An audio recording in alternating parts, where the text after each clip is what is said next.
Hi everyone, it's the Photo Techie. I hope you're all doing well. In today's video, I am putting the Elite Series 2 against the Dualsense Edge. Is one better than the other? Let's find out. The Elite costs $159.99 here in UK, comes in this very nice carrying case. We get a charging dock, which is detachable, so you can take it out, put it on your desk. 6 different thumbsticks, 4 back pedals, 2 different D-pads because they are interchangeable, and a very premium Xbox branded USB-C cable. The Edge costs $209.99, comes in a very nice hard carrying case. We have 2 different types of back buttons. We have the lever style and half dome ones, 6 different thumbsticks in total, 2 standard PlayStation style and 4 domed. Very handy cable lock, so your cable doesn't detach accidentally. Very premium USB-C cable.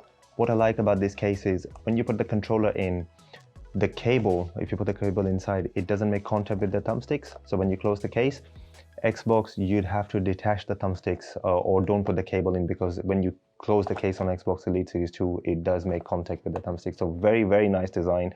And I have to say, if I had to give a winner for the carrying cases, it'd definitely be the Edge. Talking about the softwares quickly, both have native apps, both allow you the ability to change the response curve of the thumbsticks and the dead zones of your triggers. PlayStation, the Edge app actually has dead zones for your thumbsticks as well. That's something that I didn't find on Elite side, but then on the Elite you have different calculations for your response curves. So that's something that's missing on the PlayStation side. But one thing that I do find that Xbox has that PlayStation doesn't is the ability to assign a shift functionality to a button. So one of your back pedals would be a shift button. Once you press and hold, you can have a different response curve to your left or right thumbstick, or you could have a different function of the face button. So once you're holding that, you can actually, your face button react to something else. So that's something that's missing on the PlayStation side. We do have 2 shift buttons and on the Edge, and they allow you to control your, of course, change your profile on the fly, which is very good because it doesn't have a dedicated profile button. But with those shift buttons, using in conjunction with the D-pad, you can change the global volume of your headset or the party chat mix. Xbox is missing that feature. Elite Series 2 doesn't have that feature. So they do trade kind of very well against each other. I don't think one is a winner. It's just like what you need. I do think I personally need the volume controls on hand that Xbox is missing, also the share button. So in my opinion, sort of the features that I use, I think Edge sort of wins this category. Talking about comfort and the design, the Elite Series 2 has these rubber grips that sort of go all the way around. When you're holding it for longer sessions, they come in handy. You don't feel like it's slipping out of your hand or anything. Feels a very, very good design. I never had any complaints, with hand fatigue or whatever. I'm so used to this, even with the 4 back pedals. I do use Control Freaks, but yeah, this is very, very good, very comfortable design in your hand. Edge, on the other hand, we have this very slippery plastic on the front, but insides of the grip, this is like a rubber material, very grippy. So especially using the back buttons, you will sort of like try and grip with your ring finger and the small finger. So that comes in very handy as well. I never felt that I didn't miss the rubber grips on the front. So it's not something that I was actively missing when I come onto the Edge. So I think when it comes to comfortability, this is very good as well. So I don't think one is better than the other. I would say both are very comfortable to use. It's just a little bit of an adjustment. Yeah, so this would definitely be a tie for me. So next I want to talk about bumpers and triggers. When it comes to bumpers, like these bumpers have been standard for longest of times. They feel a little bit more tactile on the Elite Series 2 than the Edge, I would say. But the triggers are amazing on the Elite Series 2. I love the design, the way they've built these, the way your fingers land on them. It's absolutely amazing. And we have 3-way trigger stops. To be honest, I only use the shortest ones. I love this shortest settings. It cuts out a lot of travel, and using them simultaneously with dual wielding weapons or single fire weapons in Call of Duty, absolutely amazing. I have to say, I really, really, really like the triggers on the Elite Series 2. Now, when I came to the PlayStation platform and the normal DualSense controller, one thing I was just very surprised by, the design of the triggers. It just didn't feel very nice to me, especially with the full travel. I just couldn't use them. So what I did was I swapped to using the L1 and R1 for aiming and shooting. And once I did that, I started like really liking it. And I think that's the reason Sony makes the L1 and R1 very robust. They feel much higher quality to me on this side, because I have heard friends tell me that they had issues with the bumpers after a long term of use on the Xbox side of things, that they had to like press them very hard or something. This, I have to say, I really like the L1, R1, especially for shooting, and I just think the way they respond, even pressing them quickly, I really like the feel of it. Triggers, I'm not too keen, to be honest. Even with the edge, when you put them on the shortest setting, you still have, I would say it would only take out like 75% of the travel.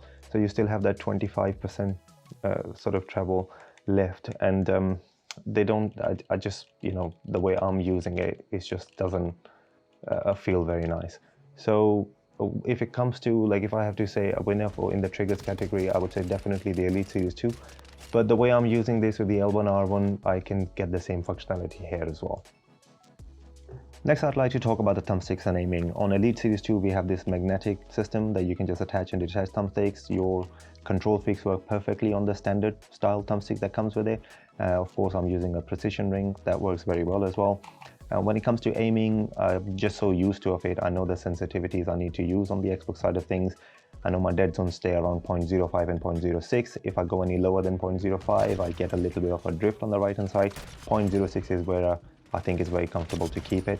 Now that's the case with my new Elite Series 2, and that was the same thing with my Elite Series 1 as well. So I don't know like what they're using, whatever, but it feels like it's 0.05, 0.06. Aiming wise, it's always been very good. And the magnetic system, like sometimes when you're doing too much movement, you do feel that thing clicking, you know, the magnet underneath it, because I'm using precision rings, but it's not something I got used to it very, very quickly. So it's not something that was like a negative for me, but yeah, very good here. Now, one thing that surprised me coming to the PlayStation side of things, first thing, yeah, so the control freaks, PlayStation control freaks work here perfectly. They just fit on. And the design on the edge is a little bit different. So it's basically, it's not magnetic. You have to sort of click it in. But yeah, precision ring here, control freaks on the standard one fits perfectly. Literally just line up and you press it in and now it's secure. The surprising thing for me was on the PlayStation side of things, I can take the dead zones down to 0.03. And if I go to 0.02, I have a little bit of a drift. So that's like twice as better if you think about like 0.06 and 0.03. So it's like 3% dead zone here. Those are like 6% for me. I don't feel that it gives me like better aiming. But it just bugs me now that why can I not do that with the Elite? Why is it at 0.05 and 0.06? And this one is at 0.03. Normal DualSense and the Edge, both I can take it down to 0.03. And aiming feels, I found in the beginning I was having some issues with sensitivities, but once I found my settings, it's absolutely amazing. And I think mentally thinking like, oh, 0.03, like, you know, you feel like maybe there is a placebo as well, that you are aiming better. I don't think one aims better than the other, but it's just something that bugs me. One thing, maybe the Elite Series 2, because it has the thumbstick tension adjustment. So you have a tool and you can just adjust the tension of the thumbstick. I personally don't like that, because what happens is if you make it tighter, you have resistance initially and then it sort of falls out. I actually want the opposite. I want my initial movement to be okay. I want it to restrict me later on. I don't want the initial restriction. So that's why I use precision rings. So I love the fact that, you know, the precision ring allows that. So I don't use that thumbstick tension anyway, but it's just something, personally, I feel they are same, but if you look at it, like, you can keep the dead zones to half what they are on the Elite Series 2. So it's kind of a win for the DualSense Edge, in my experience and with my controllers. So let's talk back pedals and buttons. Elite Series 2 has 4, and the best thing I find on the Elite Series 2 is the ability to use older style Elite Series 1 and Series 2 at the same time. So what I have here is the older, shorter pedal on the right bottom here, and on the left top, again, the older, shorter one. So these one, the shorter, newer one, and this is the longer, new one on this side. Now what this allows me to do is, on the left-hand side, I use them simultaneously with the ring finger and the middle finger. Because I'm not aiming, so I can actually lose a little bit of a grip on this side and use those. On the right hand side, because I'm using the older, shorter one and the newer, shorter one, I can just use my middle finger and keep the grip with my ring finger and the small finger, and just use the middle finger for either or. And this, I have to say, I got used to of doing this for so long, and I love this fact that that you are able to do this. So I have the weapon swap on the right hand side, and I have the hold, your left stick press, like hold your breath on the right hand side. Really handy thing on the Elite Series 2. Now, when it comes to Dualsense Edge, we only have the option of either these half dome ones or the lever style one, and there is only two. So I do miss the ability of not being able to press the left stick in on the right hand side and the weapon swap. But one thing I found on this side is the way you grip the controller with these half dome ones, it's my tip that lands on it. And for me, like, using the inside of the fingers that I do with the pedals on the Elite Series 2, I feel like the time, when it's a timed jump or something, when I'm jumping onto a ledge or something, I find I used to use the face button a lot on the Elite Series 2. When it comes to the Dualsense Edge, once I got used to the half dome ones, I have never pressed the face button. So that's something that the Edge does really well.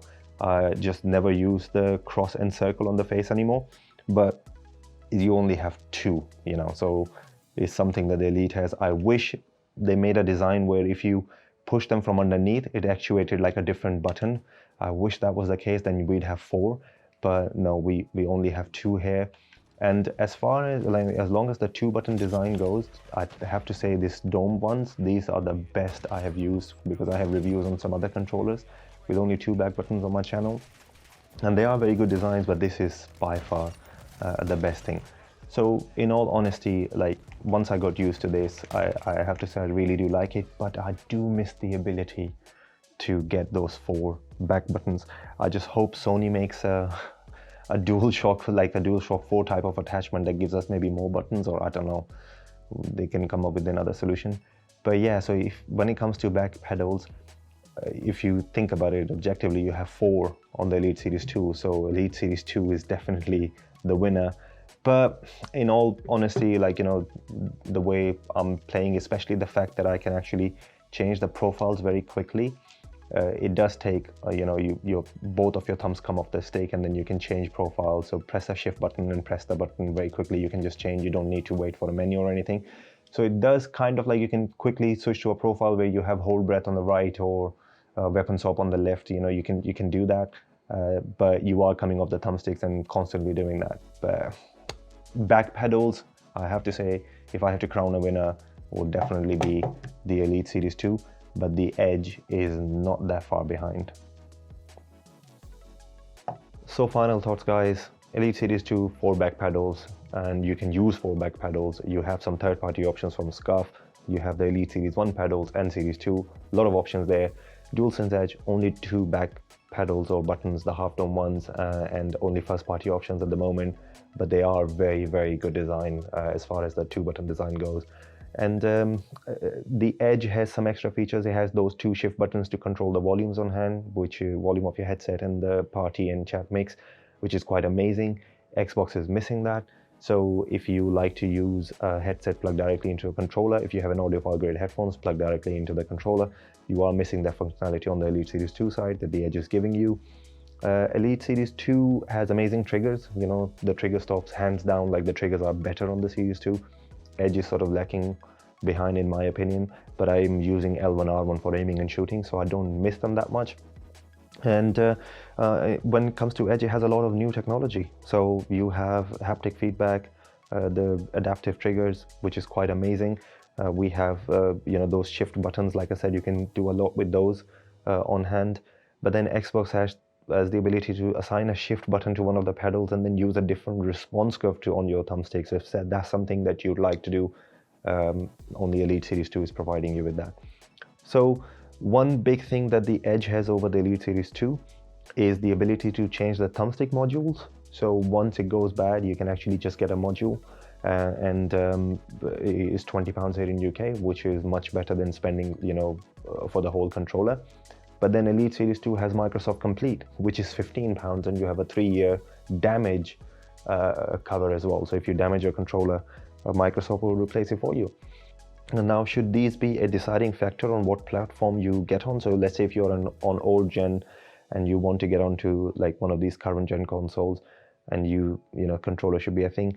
I think not. I think if you go with Xbox Elite Series 2, it's quite amazing. And if you go with PlayStation, yeah, you know, Edge is the only one, the first party one. You do have a lot of third party options, but I don't think these could be like a deciding factor. And I do think they pair very well together. Now, if you are like me who only plays shooting games online and stuff, maybe Xbox, the Elite Series 2 is a little bit better because I'm not using the haptic feedbacks and the adaptive triggers. But if you have friends on that platform, I'm just glad because all my friends, everybody I know, they play on PlayStation. I'm just glad that Sony has a first party option, and a good one at that. So I can finally, like, you know, have the PlayStation platform and enjoy that as well. But will I be losing my Xbox? No way. I think I will be going back and forth. I want to play with the Elite again. So for me personally, I do think Elite has, you know, a lot of benefits, but I don't think Edge is that far behind. I hope I covered everything for you guys. If I left anything out, please do leave me a comment. I do my best to reply to every comment I get. And going forward, I want to cover some cheaper options on the PlayStation side of things, like Extreme Rate and the I already have a video on the EX9 attachment, but I do think PlayStation has a bit more expensive accessories and Xbox has a lot more cheaper options out there. But yeah, that's my aim, to find some cheaper solutions, and if they work. So yeah, hopefully you enjoyed this one, and I catch you in the next one. Bye.